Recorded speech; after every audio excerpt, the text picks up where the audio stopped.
आजच्या मिनी ब्लॉगमध्ये तुमचं सर्वांचं स्वागत आहे मित्रांनो. आपण चाललो आहे लग्नाला. आमचा चिन्या वाट बघत होता बाहेर बसून. तर आम्ही 5 जण लग्नाला चाललो होतो. मित्राच्या बहिणीचं लग्न होतं. मी, हितेश, सिद्धेश, हरी आणि एक मित्राचा पाहुणा. तिथं पोचल्यावर बघितलं तर आमच्या गावातली पोरं मारत होती गप्पा. मग तिथं जाऊन गप्पा मारल्या आम्ही.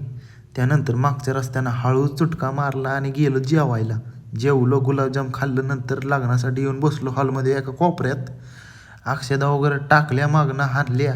आणि हे मित्राचा असा गॉगल होता एक नंबर. त्यानंतर तो घातला आणि चला म्हणलं घरी जाऊ. आता घरी निघालो होतो. पाऊस यायला लागला खूप. थांबलो एका साईडला.